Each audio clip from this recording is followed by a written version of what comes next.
Microsoft word প্রোগ্রামের অবশিষ্ট যে মেনুগুলো রয়েছে ওই মেনুগুলো সম্পর্কে আজকে আলোচনা করবো আমরা। গুরুত্বপূর্ণ চারটা মেনুর মধ্য থেকে file home insert page layout, এই চারটা মেনু অত্যন্ত গুরুত্বপূর্ণ।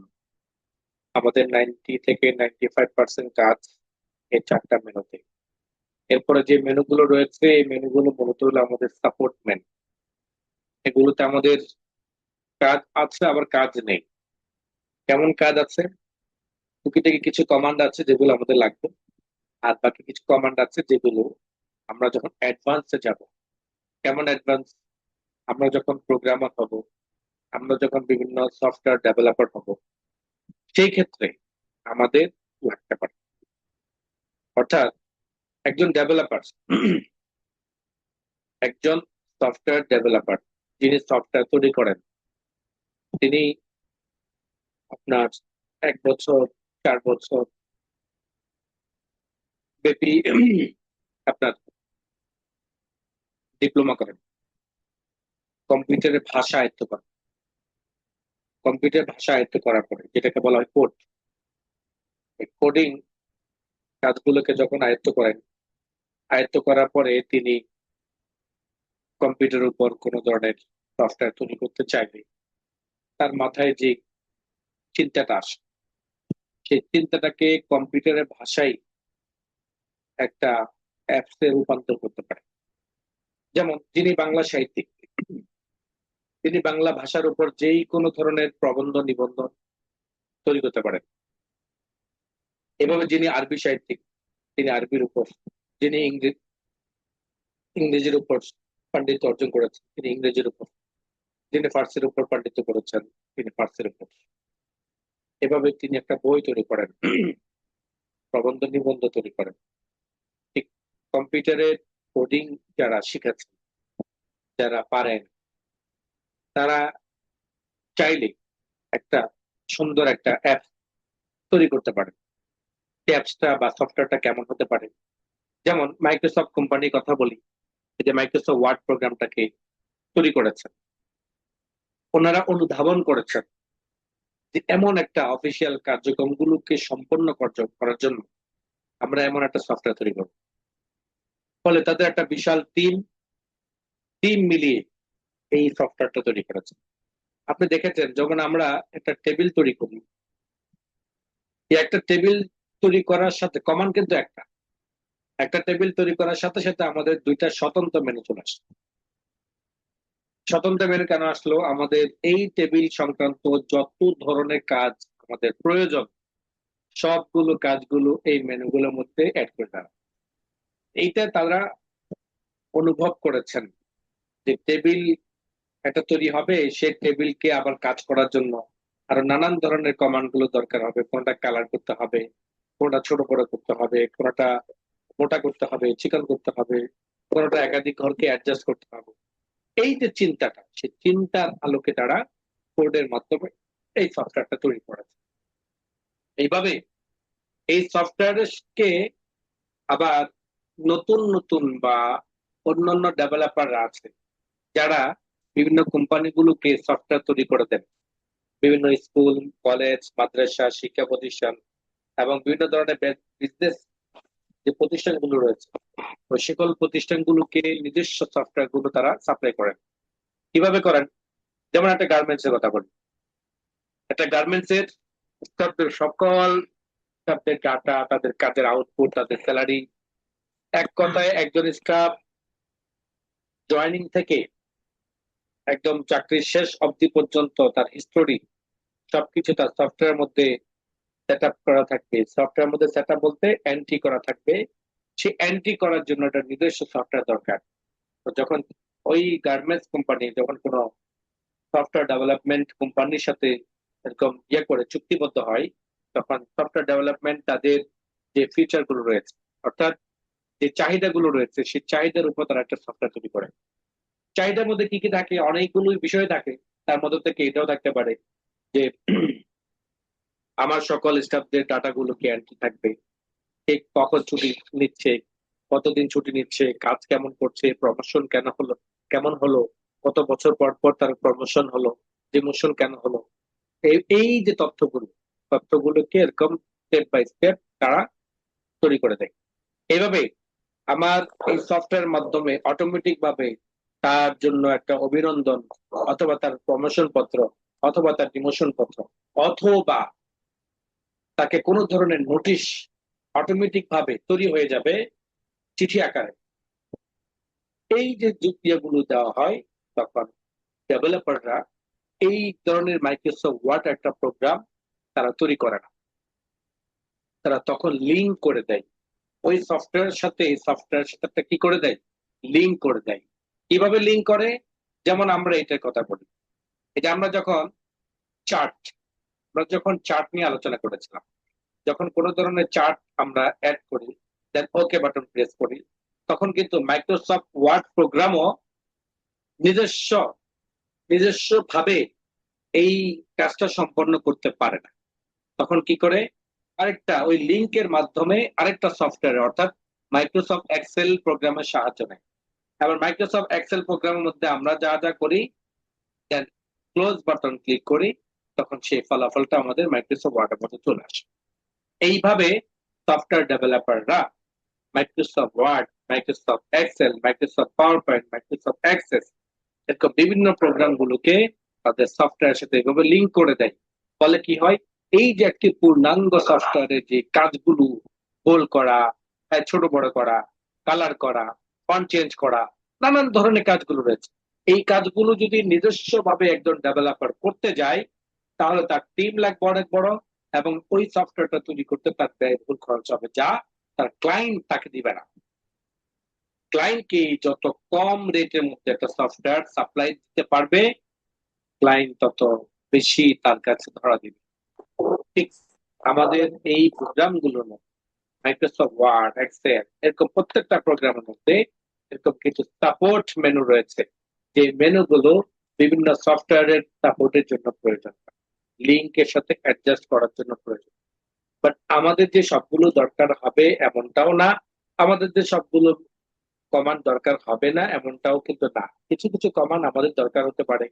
যেমন রেফারেন্সের মধ্যে রয়েছে আমাদের ফুটনোট আছে, তারপরে আমাদের টেবিল অফ কন্টেন্ট আছে, টেবিলটা লাগে না, এখানের মধ্যে আমাদের শুধু ফুটনোট অপশনটাই আমাদের লাগতে পারে। ক্যাপশন, ইনডেক্স, এগুলো আমাদের প্রয়োজন হবে না। মেইলের মধ্যে মেল, আমার এই ফাইলের সাথে মেল হচ্ছে সংযুক্ত করা, আমরা মেইল করতে চাই পার্টিসিপেন্টদের কাছে, পার্টিসিপেন্টের নামগুলোকে এখানে অ্যাডজাস্ট করা, এগুলো আমাদের দরকার হবে না, কেননা আমরা আরো সহজভাবে আমাদের ফাইল পত্রগুলোকে আমরা মেল করতে পারি। এভাবে আসেন কোনো শব্দ নিয়ে রিসার্চ করা, অথবা আমাদের ওয়ার্ড কাউন্টের মাধ্যমে আমাদের কয়টা বর্ণ, কয়টা লাইন, পেজ ইত্যাদি রয়েছে, এগুলোকে দেখা, স্পেলিং এর গ্রামার, আমাদের কোনো শব্দের এই কারেকশন করা, এই যে কাজগুলো, এই কাজগুলো আমাদের মাঝে মধ্যে লাগতে পারে। বাকি ম্যাক্সিমাম কাজ হলো আমাদের file, home, insert, page layout, চারটার মধ্যে। বাকি মেনুগুলো আমাদের সাপোর্ট লাগে। আসেন পেজ লেআউটের অবশিষ্ট যে কমান্ড গুলো রয়েছে সেই কমান্ড গুলো সম্পর্কে আমরা আলোচনা করি। পেজ লেআউটের অবশিষ্ট কমান্ড মধ্য থেকে আমাদের রয়েছে page background, paragraph, arrange. Page background মূলত শেখার বিষয় হলো তিনটা, বাকি এগুলো কিন্তু আমরা ইতিমধ্যে আলোচনা করেছি। কিভাবে আলোচনা করেছি একটু পরে বলছি। পেজ ব্যাকগ্রাউন্ডের মধ্যে তিনটা কমান্ড রয়েছে। Number 1 watermark, number 2 page colour, number 3 page border. Watermark কি? ওয়াটারমার্ক হলো, আমরা অনেকে দেখি আমাদের বিভিন্ন ধরনের ফটোগুলো যদি আমরা ইন্টারনেট থেকে নামাই, মাঝখানে ফটোর মাঝখানে কিন্তু আমাদের একটা ওয়াটারমার্ক থাকে। এটা কেন দেওয়া হয়? এটা যে অমুক কোম্পানির থেকে আমরা ডাউনলোড করেছি, এটার একটা স্বীকৃতি, এটা ওই কোম্পানিটা পাবলিশ।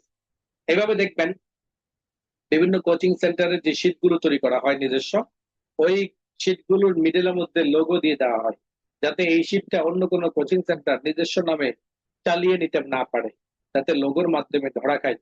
ঠিক এইটাকে বলা হয় ওয়াটারমার্ক। প্রতিটা পেজের মধ্যে আমরা মিডল পর্যায়ে অথবা কোনাকুনি ভাবে কোনো না কোনো ভাবে আমরা একটা ওয়াটারমার্ক বসাতে চাই প্রতিটা পেজের মধ্যে। যা যতগুলো পেজ আমাদের থাকবে বা নতুন করে আসবে, প্রতিটা পেজের মধ্যে আমাদের এই ওয়াটারমার্কটা বসে যাবে। ওয়াটারমার্কে যখন যাব আমরা ক্লিক করব, তখন এখানে ওয়াটারমার্কের কিছু ফরম্যাট শো করবে। যেমন এটা কোনাকুনি আছে, এটা ডান থেকে বাম দিকে আছে, এটা কোনাকুনি আছে, ডোনট কপি। আবার এভাবে দেখেন ডোনট কপির অনেকগুলো ফরম্যাট রয়েছে। আবার যদি চান নিজস্ব ভাবে সেটা করতে পারবেন, সেটা হলো কাস্টম ওয়াটারমার্ক। কাস্টম ওয়াটারমার্ক বোঝার আগে আমরা একটা ওয়াটারমার্ক দিয়ে দেখি। এই দেখেন এখানে, এই যে আমারটা লেখা রয়েছে কনফিডেন্সিয়াল, এই যে হালকা করে মানে জল সাবের মতো দেখা যাচ্ছে, আপনারা দেখতে পাচ্ছেন কিনা জানি না, বাট এইখানটা ভালো করে দেখেন মিডল পর্যায়ে আমাদের একটা ইংলিশ লেখা রয়েছে কনফিডেন্সিয়াল। এই যে লেখাটা, আমি কিন্তু লেখাটা লিখি নাই, এটা অটোমেটিক একটা ফরম্যাট ছিল। আমি যদি লিখতে চাই নিজস্ব ভাবে তাহলে আমাকে কাস্টম ওয়াটারমার্কে যেতে হবে। কাস্টম ওয়াটারমার্কে যাওয়ার পরে আমি সেখানে গিয়ে লিখে দিব, যেখানে টেক্সটের মধ্যে দেখেন কনফিডেন্সিয়াল লিখা আছে, আপনি এখানের মধ্যে লিখে দেন কমিউনিটি ক্লাব।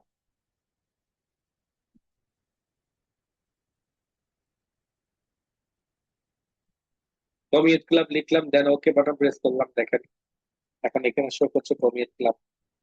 আবার কাস্টম থেকে কাস্টম ওয়াটারমার্কে যান, সেখান থেকে ফন্ট চেঞ্জ করতে চাইলে যদি বলেন যে আমার এই ফন্টটা পছন্দ হয়নি, তো ফন্ট চেঞ্জ করতে পারেন। কালার যদি চেঞ্জ করতে চান তাহলে কালারও চেঞ্জ করতে পারেন। এভাবে যদি আপনি ডায়াগোনাল সিস্টেম না হয়ে যদি হরিজন্টাল সিস্টেম মানে কোনাকুনি না হয়ে ডান বাম যদি চান তাহলে ওইটাও করতে পারবেন। দেন ওকে বাটন প্রেস করুন, দেখেন এটা চলে আসছে ব্লু কালার, ডান বাম। এই পরিবর্তনটা আমরা এখান থেকে করতে পারবো। এটা হলো টেক্সট। যদি বলেন আমি টেক্সট দিব না, আমি দিব পিকচার, তাহলে পিকচার ওয়াটারমার্কে যান, তারপর পিকচারটাকে আপনি অ্যাড করেন। কোথায় রয়েছে আমার সেই পিকচার, সেই পিকচারটাকে আমরা সিলেক্ট পিকচার থেকে সেই পিকচারটাকে আমরা চুজ করে দিব, সিলেক্ট করে আমরা দেখবো আমাদের এখানে কোন পিকচার, যেমন এইটা, তার ক্লিক করলাম, ওকে বাটন প্রেস করলাম। এখন দেখেন এই যে আমার এই লেখাটা জলছাপ হয়ে আছে। যদি উঠিয়ে দিতে চায় কোনো ধরনের ওয়াটারমার্ক থাকবে না, তাহলে আমাদেরকে রিমুভ ওয়াটারমার্কে ক্লিক করতে হবে। যখন রিমুভ ওয়াটারমার্কে ক্লিক করব তখন আমাদের লেখা অথবা লোগো, যেটা আমাদের ওয়াটারমার্ক হিসেবে দিয়েছিলাম, সেটা রিমুভ হয়ে যাবে, চলে যাবে।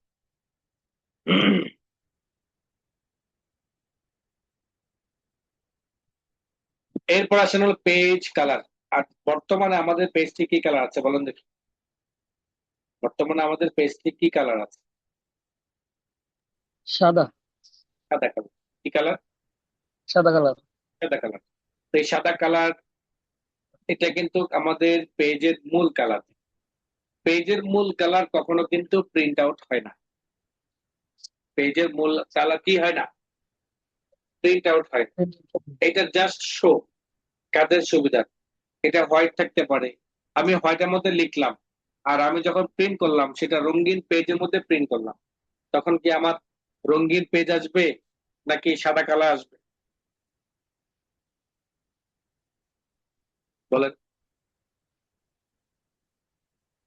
অবশ্যই রঙিন পেজ আসবে, কেননা আমার ওই পৃষ্ঠাটাই ছিল রঙিন। আমার ওই পৃষ্ঠাটা কি ছিল, রঙিন। কম্পিউটারের ভিতরে সাদা থাকলেও যে কাগজটা আমি প্রিন্টারের মধ্যে দিয়েছিলাম সেই প্রিন্ট কাগজটা কিন্তু সাদা ছিল না, সেটা ছিল অন্য কোনো কালার।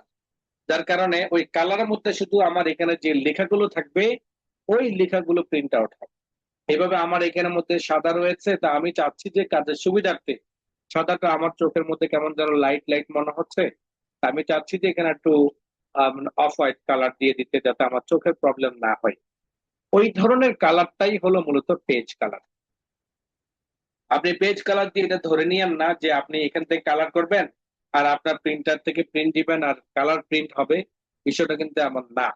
কেননা এখানে যে পেজের মধ্যে যে কালারটাই দিই না কেন, অর্থাৎ পেজ কালারের মাধ্যমে, তো সেই কালারটা এখানে শো করবে ঠিকই, বাট প্রিন্ট আউটের মধ্যে শুধুমাত্র কাগজটা যেমন থাকবে ওই তেমনই আসবে, অর্থাৎ সাদা হিসাবে প্রিন্ট হবে। এটা পেজটা কালার সে প্রিন্ট হবে না, শুধুমাত্র লেখাগুলো যে কালার থাকবে ওই লেখাগুলো ওই কালারে প্রিন্ট হবে। যেমন আমরা এখান থেকে আমি একটা অফ হোয়াইট কালার দিলাম, দেখেন এখন কিন্তু সাদা নেই। একটা অফ হোয়াইট থাকার কারণে আমার চোখের প্রবলেমটা আর হচ্ছে না। তা আমরা চেষ্টা করব আমাদের পেজটাকে নর্মালি এই কালার গুলো দিয়ে রাখার জন্য। আবার অনেকে আছেন যে ডিপ কালার দেন, এটা কিন্তু চোখে আরো ক্ষতি করবে। এরকম লাইট কালার কখনো দিবেন না। এরকম লাইট কালার গুলো দিলে চোখের মধ্যে প্রবলেম। চেষ্টা করবেন সর্বোচ্চ অফ হোয়াইট কালার, এটা হতে পারে। তাহলে আপনার চোখের কি হবে না, জ্যোতি নষ্ট হবে না। আর না হলে দেখবেন যে আপনি আপনি এইভাবে লাইটিং করে বা এরকম লাইটিং করে কাজ করছেন, তখন দেখবেন যে আপনার চোখ আস্তে আস্তে আস্তে আস্তে দুর্বল হয়ে যাবে। আমি একটা কথা আপনাদেরকে বলি, তোমার 26 সাল চলে, প্রায় 26 বছর কম্পিউটারের জগতের মধ্যে আমি প্রায় 26 বছর যাবত কাজ করি। আলহামদুলিল্লাহ আমি কিন্তু এখনো পর্যন্ত চশমা ব্যবহার করি না, এখনো পর্যন্ত চশমা ব্যবহার করি না। কিন্তু আমার লাইফটা পুরো 26 বছর, 26 বছরই কিন্তু কম্পিউটার উপর গিয়েছে। মানে শিখার পর থেকে এমন হয় নাই যে 2 4 5 বছর 10 বছর আমি এই লাইন থেকে দূরে সরে গেছি, বিষয়টা কিন্তু এমন নয়। ঠিক শিখার শুরু থেকে ওই বছর থেকে আমি আজ পর্যন্ত কম্পিউটার সাথে ইনভলভ এবং কম্পিউটার সাথে কাজ করে আসছি। এমনকি আমার বাসায় সবসময় একটা কম্পিউটার থাকতো সে তখন থেকে। তখন কম্পিউটার গুলো একটু কম দামি ছিল, সেটা ভিন্ন কথা, কিন্তু কম্পিউটার ছিল এবং তখন থেকে আমি কাজ করতাম, আলহামদুলিল্লাহ কাজ করে আসছি। কিন্তু কখন এরকম লাইটিং ফিটিং করে কাজ করি নাই, কারণ আমি যখন বুঝতে পেরেছি যে আমার চোখ নষ্ট করতে পারে কম্পিউটার, তখন থেকে চেষ্টা করি যে এই কালার গুলোকে এড়িয়ে চলার জন্য। আপনারাও চেষ্টা করবেন আপনাদের কালার গুলোর মধ্যে থেকে এমন কোনো কালার দিবেন না যে কালারটা আপনার চোখের প্রবলেম। তাহলে এটা হলো কালার। এখানে কিন্তু আপনি ওয়ান কালার দিয়ে অনেকগুলো কালার দিতে পারেন, যেটা পেজের মধ্যে জাস্ট কম্পিউটারে দেখানোর জন্য। এটা কিন্তু প্রিন্ট হবে না, এখান থেকে যে কালারটা দিবেন সে কালারটা প্রিন্ট হবে, বিষয়টা কিন্তু এমন না। আবার এখান থেকে নো কালার যদি ক্লিক করতে হলে আবার আগের মতো হোয়াইট কালার চলে আসবে। মোর কালারসে গিয়ে যদি দেখবেন যেখানে আর অনেক কালার রয়েছে, কোন কালারটা আপনার কাছে ভালো লাগে, যে কালারটা ভালো লাগবে সেই কালারটার মধ্যে আপনি ক্লিক করেন। এভাবে আরো আসেন এখান থেকে দেখেন ফিল ইফেক্ট। ফিল ইফেক্টে গিয়ে আপনি এখান থেকে দেখবেন যে অনেক ধরনের কালার, মানে মিক্স কালার যেটাকে বলি আমরা, গ্রাডিয়েন্ট যেটাকে বলি, সেই গ্রাডিয়েন্ট কালার টালার গুলো আপনি এখানে পাবেন। এগুলো কিন্তু পেজের মধ্যে দিতে পারেন, গুলো পেজের মধ্যে দিতে পারবেন। দিবেন না মানে এটা কিভাবে যে সম্ভব সেটা বললাম, কিন্তু এটা দিয়ে বসে থাকবেন না। যেমন পেজটাকে সুন্দর করে আপনি ইয়ে করলেন, তো অনেক সময় দেখা গেছে আমরা ফাইলপত্র গুলো আমাদের কারো কাছে মেইল করি, ওপেন করলে কিন্তু সে এরকম দেখতে পারবে সুন্দরভাবে, সে আশ্চর্য হয়ে যাবে কিন্তু এত সুন্দর একটা পেজ আমাকে গিফট করেছে। যদি কালার উঠিয়ে দিতে চান তাহলে নো কালার ক্লিক করবেন, তাহলে কালার চলে যাবে। নেক্সট আসেন পেজ বর্ডার।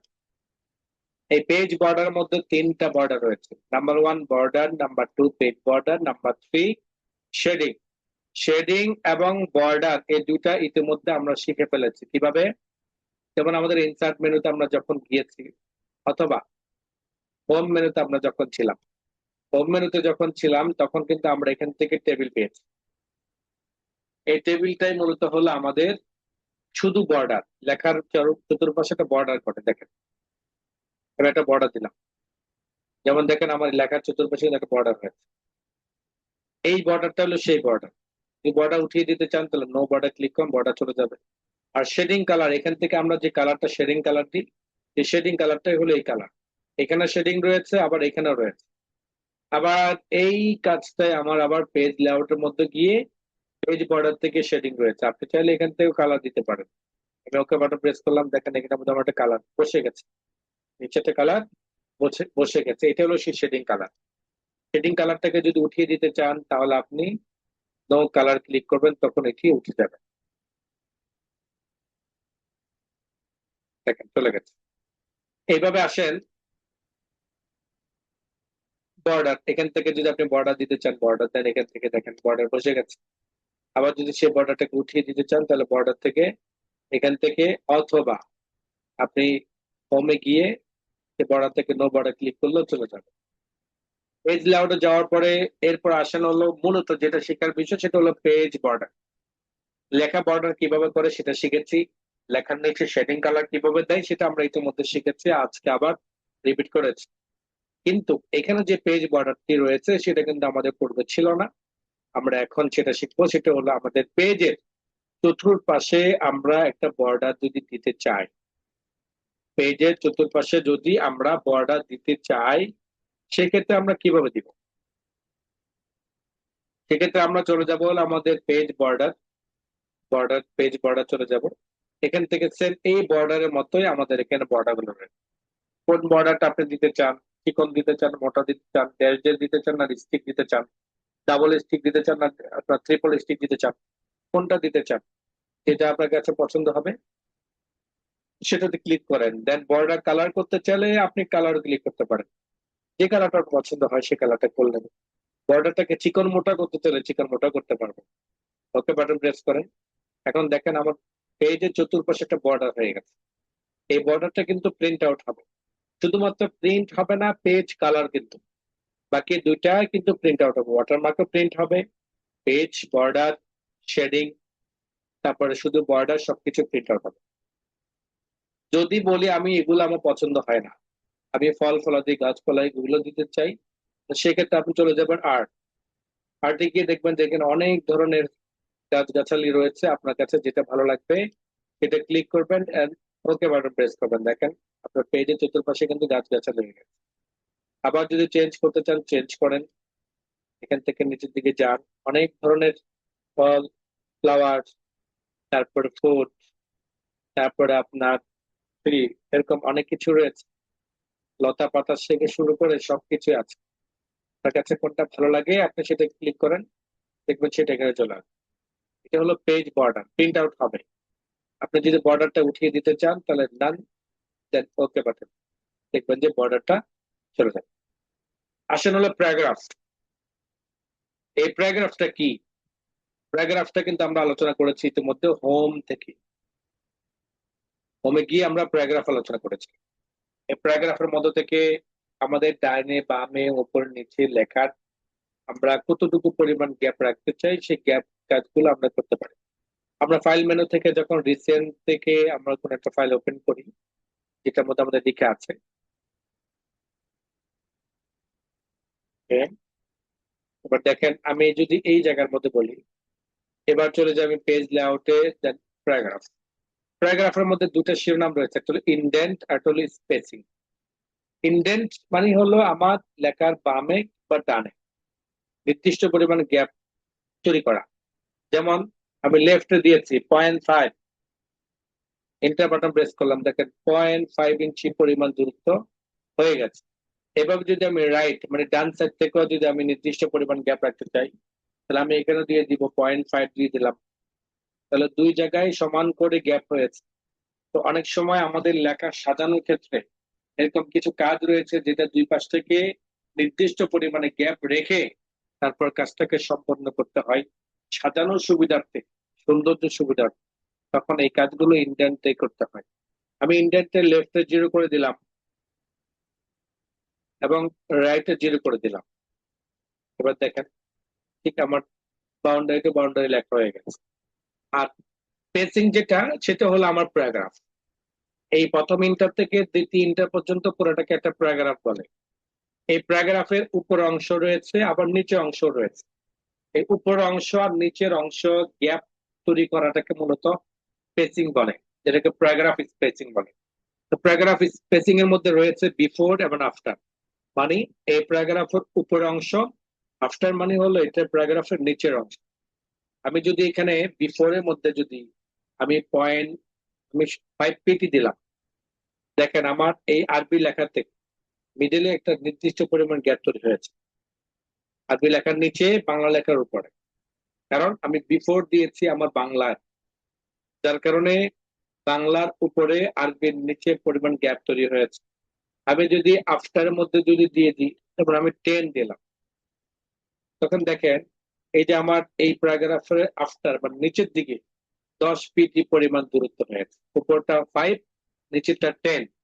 আমি যদি উভয় জায়গার মধ্যে 5 দিই তখন আমি দিতে পারি এখানে উভয় জায়গার মধ্যে 5 দিয়ে দিলাম।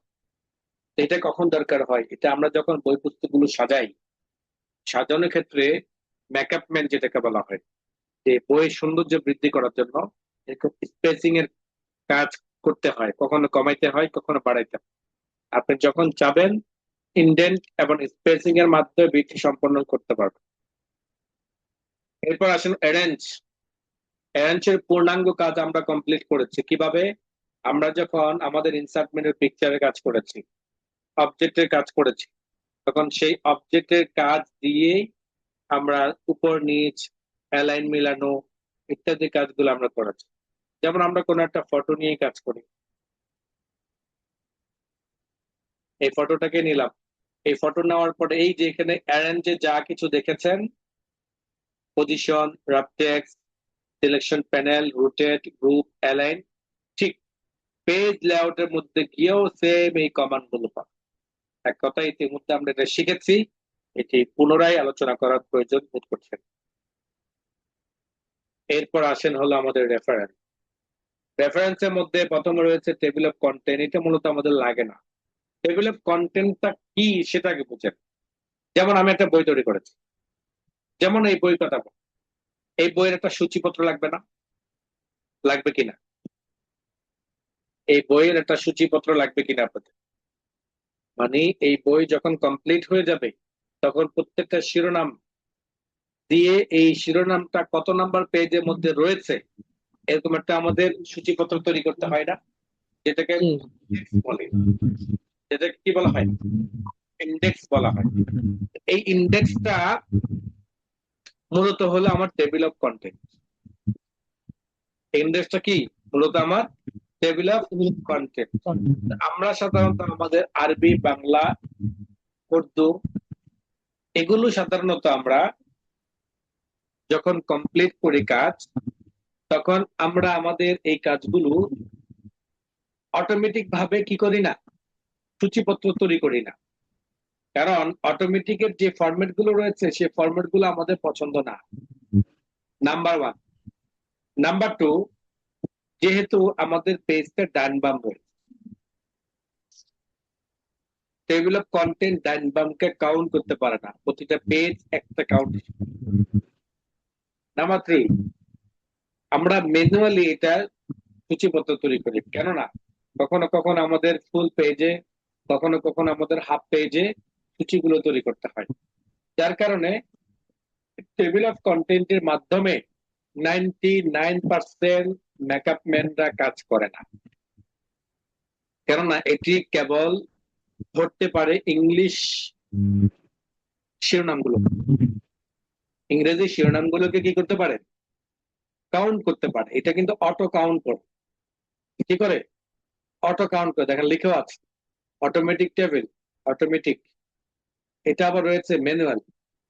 ম্যানুয়াল হলো এটা অটো, অর্থাৎ আপনি যখন এই অটোমেটিক কাউন্টে ক্লিক করবেন তখন আপনার কাউন্ট করার জন্য আপনাকে কি করবে, কাউন্ট করার জন্য আপনাকে ইংলিশের কন্টেন্ট গুলো চান। আমাদের যেহেতু আরবি, বাংলা, ফার্সি, হিন্দি, উর্দু, যার কারণে আমাদের এই টেবিল অফ কন্টেন্টটা প্রয়োজন টোটালি নেই। এই টেবিল অফ কন্টেন্টে যখন কাজ করি তখন আমাদের কখনো কখনো অ্যাড করতে হয়, কখনো কখনো আপডেট করতে হয়। মানে শিরোনাম যখন আমাদের কিছু রদবদল হয়, সেই রদবদলটা যাতে অটোমেটিক টেবিল অফ কন্টেন্টের মধ্যে ক্লিক করলে আপডেট হয়ে যায়, মানে ইন্ডেক্সের মধ্যে আপডেট হয়ে যায়, সেটার জন্য এই আপডেট অপশনটা রয়েছে। এটা টোটালি আমার লাইফে কখনো দরকার হয় নাই, যদিও আমি পাবলিকেশন সেক্টর প্রায় 10 থেকে 12 বছর জব করেছি, কিন্তু কখনো আমার এটা লাগে না।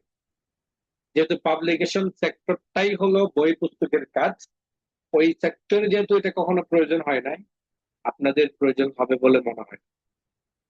নেক্সট আসেন ফুটনোট।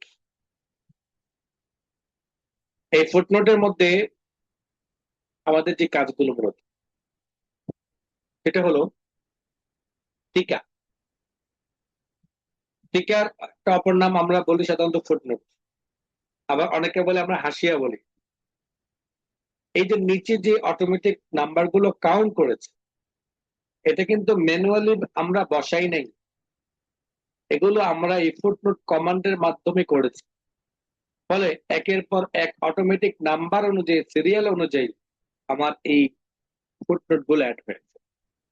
ফুটনোট গুলো অ্যাড হওয়ার কারণে আমাদের কোথাও একই ফুটনোট ডাবল আসে নাই, এটা অটোমেটিক কাজ করে। যেমন ফুট, এখানে ওয়ান রয়েছে, আমি যদি এই জায়গার মধ্যে আবার ইনসার্ট ফুটনোট ক্লিক করি তখন দেখবেন যে এটা ওয়ানটা টু হয়ে যাবে, এবং এখানে অটোমেটিক ভাবে একটা ওয়ান তৈরি হয়ে যাবে। দেখেন, দেখেন এখানে একটা ওয়ান তৈরি হয়ে গেছে, এবং নিচে ঠিক টিকা লেখার জন্য এখানে একটা লেখা চলছে। আমি বাংলা করে নিলাম, বাংলা ফন্ট চেঞ্জ করলে চেঞ্জ হয়ে যাবে।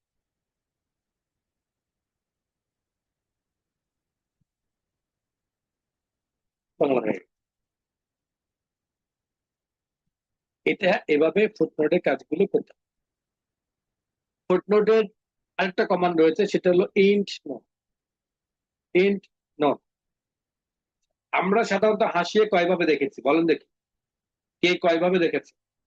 হাসিয়া বই পুস্তকের মধ্যে বা টিকা বই পুস্তকের মধ্যে কে কয়ভাবে দেখেছে বলেন?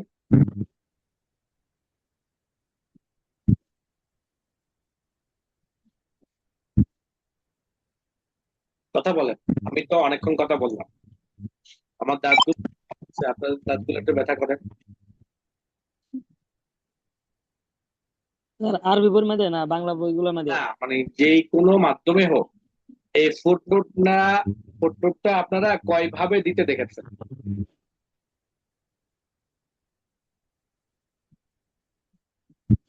আপনারা কি বই পুস্তক পড়ান না আমার মতো? পরে অনেক ভিতরে দেখছি। মানে আমি বলতে চাচ্ছি, এখানে যেমন আমার ফুটনোট গুলো রয়েছে না, টিকা গুলো রয়েছে না, এটা তো আছে নিচে এই একটা মাধ্যম, এই একটা মাধ্যম। আর এরকম আর কয় মাধ্যম দেখেছেন ফুটনোট গুলোতে? আপনারা বই পুস্তক পড়েছেন যে? অনেক সময় দেখে যে শেষের পৃষ্ঠা থাকতে পারে। গুড, এই জিনিসটা জানতে চাচ্ছিলাম। যে সাধারণত আমরা ঠিক এগুলো দুই ধরনের দেখি, একটা হলো প্রত্যেক পেজে দেখে ফেলি, হয়তো এই জি পদ্ধতি ব্যবহার করা হয়। অন্যথা একটা পদ্ধতি ব্যবহার করা হয়, সকল টিকাগুলো সর্বশেষ পৃষ্ঠা দিয়ে দেয়, জি তাই না? জি এইটা শুধুমাত্র, এই বইটা শুধুমাত্র আমি আর আপনি পড়েছেন, আর কেউ কিন্তু এই ধরনের বই দেখে নাই। বুঝতে পারছেন? স্যার ধরেন আমি আর ফিরোজ ভাই এই বইটা পড়ছি, এই ধরনের বই পৃথিবীর মধ্যে আর কোনো বই ছিল না, বা আপনারা কোনো বই পড়েন না যে বইগুলো এই সিস্টেম। দেখেছি ভাই, স্যার পড়েছি। দেখ আরেকজন পাইলাম তাহলে। আচ্ছা, তাহলে এই এই যে সর্বশেষ পেজের মধ্যে সবগুলো নোট গুলোকে সেট করা হয়, তখন এই ফুটনোট ক্লিক করে করে ফুটনোট গুলোকে অ্যাড করা হয় না, তখন অ্যাড করা হয় হলো কিসে? ইন্ট নোট দিয়ে, ইনসার্ট ইন। আমরা যখন ইনসার্ট ইন নোটে ক্লিক করলাম, দেখেন প্রথম পৃষ্ঠার মধ্যে আমি কি দিয়েছি দেখেন, এটা সিলেক্ট করলাম, ফন্ট চেঞ্জ করে দিলাম, দেখেন এই সর্বশেষ পেজের মধ্যে চলে আসছে 15/15, 15/15, অর্থাৎ সর্বশেষ পেজের মধ্যে চলে আসছে আমার ইন্ট নোটটা। কিন্তু এই ইন নোটটা মূলত হলো আমার প্রথম পৃষ্ঠা।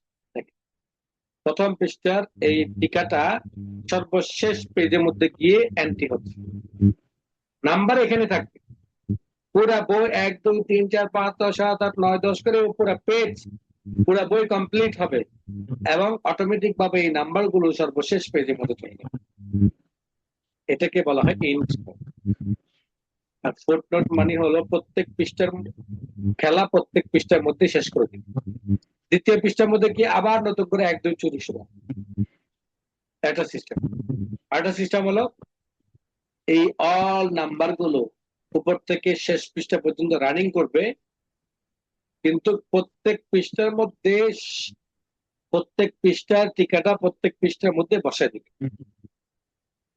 বুঝতে পারলাম? এটা হলো আমাদের ফুটনোট। সিচুয়েশন এন্ড বিবিলিয়েশন এগুলো আমাদের প্রয়োজন নেই, caption, index, table of authorities এগুলো আমাদের প্রয়োজন নেই, এগুলোর মতো লিঙ্কের ক্ষেত্রে সাধারণত আমরা ব্যবহার করি।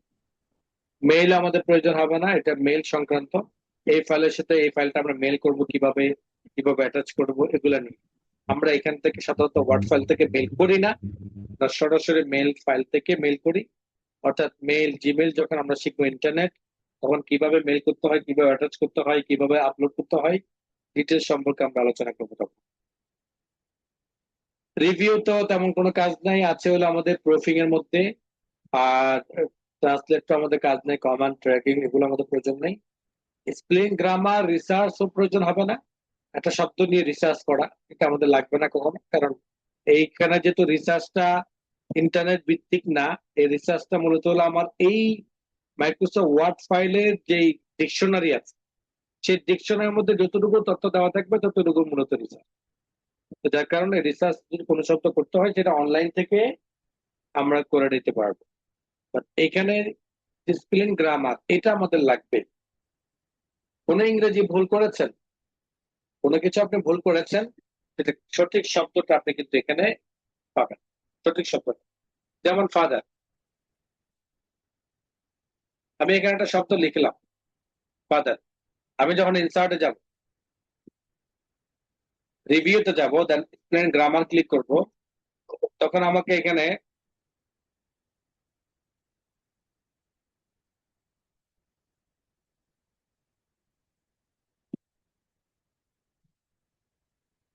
যখন আমি স্পেলিং গ্রামার যাব তখন আমাকে দেখাবে নট ইন ডিকশনারি। মানে এই মাইক্রোসফট ওয়ার্ডের একটা ডিকশনারি থাকে যেখানের মধ্যে সকল শব্দগুলো সব ভান্ডার, সব শব্দগুলো তার ভান্ডারে রয়েছে। এই শব্দটা কিন্তু তার ভান্ডারে নাই, কারণ তার কাছে যেটা রয়েছে সাজেশন করতেছে সে FATHER, FATHAR দিয়েছিলাম আমি। যার কারণে এখানে দেখাচ্ছে নট ইন ডিকশনারি। এখন সঠিক শব্দটা আপনাকে নিচে দেখাচ্ছে। আপনি যখন ইংলিশ ম্যান হবেন তখন আপনি সঠিক শব্দটা দেখলে বুঝে ফেলতে পারবেন যে শব্দটা আসলে এটা ছিল, আমারই ভুল হয়েছে। তখন আপনি শব্দটাকে সিলেক্ট করার পরে আপনি চেঞ্জ করে নেবেন, তখন চেঞ্জ করে নেবেন তখন দেখবেন যে এখানে চলে আসছে। এটাই হলো আমার স্পেলিং গ্রামার। ফাদার নিয়ে যদি আপনি গবেষণা করতে চান, রিসার্চ করেন ফাদারটা কি, ফাদার নিয়ে আপনি বিভিন্ন ধরনের গবেষণা করতে পারবেন। যেমন আমি ইংলিশ থেকে অ্যারাবিক, ইংলিশ থেকে অ্যারাবিক হিসেবে আপনি কি করতে চান, এটা রিসার্চ করতে চান, তখন এটার উপর আপনি রিসার্চ করতে পারেন। অনেক ধরনের তথ্যগুলো আপনাকে দেখাবে এই শব্দের কি কি রয়েছে।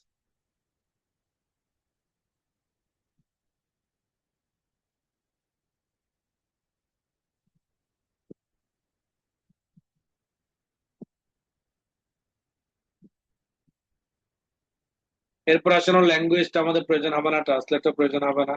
আপনারা ট্রান্সলেট যদি চান ট্রান্সলেট করতে পারেন, এটা আসলে লাগে না আমাদের। ট্রান্সলেটটা কি সেটা আপনি যদি দেখতে চান আর কি, সেটা এখান থেকে দেখতে পারেন। ট্রান্সলেট আমার এখানে প্রবলেম হচ্ছে, এখানে নিজে শো করবে, হ্যাঁ ডিটেলস শো করবে এখানে, ফার্দার আরবিতে কি সেটা এখানে দেখাবে। তারপর আসেন কমেন্ট, এই কমেন্টটা আসলে আমাদের দরকার নেই, বাট এটা কখনো কখনো এমন হয়ে যেতে পারে আপনার কম্পিউটার মধ্যে, এই ধরনের কোনো কমান্ড যদি আপনার কম্পিউটার মধ্যে পড়ে যায় তখন ঘাবড়ানোর কিছু নাই, এটা সমাধান। এটা আপনি 1000 বার ডিলিট করলেও ডিলিট, এটা কমান্ড থেকে ডিলিট করতে হবে। এই কমান্ডটা রিভিউতে গিয়ে ডিলিট ক্লিক করবেন, ডিলিট অল কমান্ড ক্লিক করলে এটা চলে যাবে। চেঞ্জ প্রয়োজন নেই আমাদের, অ্যাকসেপ্ট, রিজেক্ট, প্রোটেক্ট আমাদের প্রয়োজন হবে না। দেন আসেন ভিউ মেনু। ভিউ মেনু মোটামুটি আমাদের কম বেশ অনেকগুলো কমান্ড রয়েছে যেগুলো আমরা এই জায়গা থেকে আমরা আলোচনা করেছি। এখানে যে আমরা আলোচনা করেছিলাম জুম ইন আউট করা, তারপরে পেজ মোড চেঞ্জ করা, এগুলোই মূলত হলো আমার ভিউর কাজ। এগুলো হলো ডকুমেন্ট ভিউ, মানে হলো পেজ ডকুমেন্ট, পেজ মোড, যেটা আমরা এখান থেকে করেছিলাম, বড় করেছিলাম, ছোট করেছিলাম। তো এই মোড গুলো মূলত এখান থেকে করা যায়। ফুল স্ক্রিন ক্লিক করলে ফুল স্ক্রিন চলে আসলো, আমি যে ওয়েব ক্লিক করি ওয়েব ক্লিক হবে, আউটলাইন ক্লিক করলে আউটলাইন হবে। এইভাবে আমরা আমাদের পেজের মোড পরিবর্তন করতে পারি, যেগুলো আমরা এখান থেকে করতে পারি।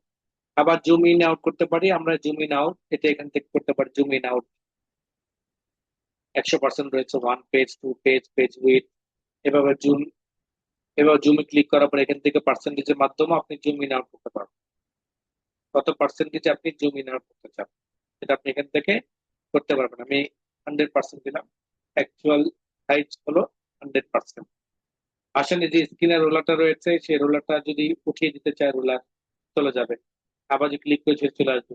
আমি যদি গ্রিড লাইন ক্লিক করি যে এখানের মধ্যে আমার ডট ডট গড সিস্টেম থাকবে সেটা আমি এখানে রাখতে পারি। আবার যদি উঠিয়ে দিতে চাই সেটা উঠিয়ে দিতে পারবো। কম্পাসের নেভিগেশন প্যানেল, নেভিগেশন প্যানেলটা আনতে চাইলে আমরা ক্লিক করে আনতে পারবো, একবার উঠিয়ে দিলে সেটা চলে যাবে। এই তো কাজ। উইন্ডো এগুলো আমাদের প্রয়োজন নেই। নিউ উইন্ডো, নতুন একটা উইন্ডো আমরা করলাম, এখান থেকে ওপেন করলাম, এবং অ্যারেঞ্জ অল, যে কয়টা ফাইল আমাদের ওপেন করা থাকবে এই কয়টা ফাইল আমাদের ছোট ছোট আকারে এরকম সবগুলো একসাথে আমাদের স্ক্রিনে ভেসে আসবে, বড় করে দেখাবো। এটা হলো আমাদের অ্যারেঞ্জ। প্রয়োজন হবে না পেজের মাঝে একটা ডিভাইডেড মতো তৈরি করা, এটা আমাদের লাগে না। যেমন আমার এখানে স্কেল রয়েছে, আমি মিডল পর্যায়ে একটা স্কেল বসাতে চাই, এই হলো এটার কাজ। এটা আমাদের লাগবে না, রিমুভ স্প্লিট ক্লিক করলে চলে যাবে। সুইচ উইন্ডো, আমার যদি একাধিক ফাইল ওপেন করা থাকে আমি চাইলে এখান থেকে এক ফাইল থেকে আরেক ফাইলে যেতে পারবো, যে ফাইলগুলো আমার ওপেন করা আছে। ম্যাক্রো প্রয়োজন নেই আমাদের, অ্যাডিনসটাও আমাদের লাগে না। একটা সময় লাগতো যখন আমাদের ওল্ড ভার্সন ছিল, এখন তো আমরা ম্যাক্সিমাম বিজয় ক্লাসিক ব্যবহার করি অথবা ইউনিকোড ব্যবহার করি, তো এই জন্য আমাদের এটা লাগে না। তবুও অনেকে এমন হতে পারে যে ইউনিকোডে করেছেন, এটা থেকে বিজয় ক্লাসিকে কনভার্ট করতে হবে, অথবা বিজয় ক্লাসিকে করেছেন তো সেটা থেকে আপনার ইউনিকোডে কনভার্ট করতে হবে। এমনটা যদি হয়ে থাকে তাহলে আপনি এখান থেকে এভাবে করতে পারবেন, Unicode to classic, classic to Bijoy, মানে ক্লাসিক বিজয় একই কথা। তো এটা আমরা এখান থেকে কনভার্ট করতে পারবো ইউনিকোড থেকে, অথবা ইউনিকোড থেকে আপনার ক্লাসিক থেকে ইউনিকোড, এগুলো কনভার্ট করতে পারি। বাট এইটা আমরা এখান থেকে এখন আর করি না, একটা সময় করতাম কিন্তু এখন আর করি না। এখন সরাসরি অনলাইনের মধ্যে দিয়ে ওয়ান ক্লিকে আমরা এগুলো করে ফেলতে পারি। যার কারণে আমরা এখান থেকে এই ছিল আমাদের মাইক্রোসফট ওয়ার্ড প্রোগ্রামের ডিটেলস। কম বেশ অনেক কিছুই আলোচনা হয়েছে। প্রতিটা আলোচনা কিন্তু আসলে মানে গুরুত্বহীন নয়, প্রতিটা আলোচনা আসলে গুরুত্বপূর্ণ। হয়তো কোনোটা আপনার কাছে গুরুত্বপূর্ণ ছিল, কোনোটা আপনার কাছে গুরুত্বপূর্ণ না। যেটা আপনার কাছে গুরুত্বপূর্ণ না হয়তো একটা সময় এটা আপনার কাছে গুরুত্বপূর্ণ হয়ে উঠতে পারে। এইটা আপনার উপর নির্ভর করে। কোনো জ্ঞানী আসলে জ্ঞান শূন্য নয়, কিন্তু জ্ঞানী আসলে অনেক দামি, এবং প্রত্যেকটা কমান্ড বা জ্ঞান, প্রত্যেকটা ধারণা আপনার পথ চলার মতো একটা রাস্তা খুলে দেয়, অনেকগুলো রাস্তা খুলে দেয়। জন্য এই প্রোগ্রামটাকে ভালো করে আগামীকাল তো ক্লাস বন্ধ, পরশু দিনের ভিতরে আপনারা এই প্রোগ্রামটা কি বারবার বারবার আপনারা কি করবেন, রিভাইজ দেবেন। তাহলে কি হবে, এই প্রোগ্রামটা ভালো করে আয়ত্ত করতে পারলে আমি আপনাদেরকে চ্যালেঞ্জ দিয়ে বলতে পারবো পরবর্তীতে যে সকল প্রোগ্রাম গুলো আসতেছে, যেমন আপনার মাইক্রোসফট এক্সেল প্রোগ্রাম আগামী পরশুদিন ক্লাসে শুরু হবে, মাইক্রোসফট পাওয়ার পয়েন্ট, এভাবে যারা গ্রাফিক্স শিখবেন তাদের গ্রাফিক্স এর প্রোগ্রাম, এভাবে যারা ভিডিও এডিটিং শিখবেন ভিডিও এডিটিং এর প্রোগ্রাম, এভাবে অন্যান্য প্রোগ্রাম, অনেক প্রোগ্রাম রয়েছে। যে প্রোগ্রাম গুলো আপনার মোটামুটি যদি মাইক্রোসফট ওয়ার্ডটা ভালো করে শিখতে পারেন, ওই প্রোগ্রাম গুলো ধরে নিতে পারেন মোটামুটি অর্ধেকে আপনার জানা হয়ে গেছে। বাকি অর্ধেক যেগুলো নতুন ওই প্রোগ্রামের জন্য খাস, ওগুলো আপনাকে শুধুমাত্র শিখতে হবে। এই ওগুলো শুধুমাত্র আপনাদেরকে আয়ত্ত করতে, ওগুলো আপনারা আয়ত্ত করতে পারলে তাহলে দেখবেন যে ওই প্রোগ্রাম গুলো সম্পর্কে আপনারা এভাবে আপনারা আস্তে আস্তে একটা একটা প্রোগ্রাম গুলো অর্জন করবেন, শিখবেন। প্রতিটা কাজ আপনাকে অনেক অনেক দূর নিয়ে যাবে। আজকে ক্লাস এ পর্যন্ত, কারো কোনো প্রশ্ন থাকলে করতে পারেন।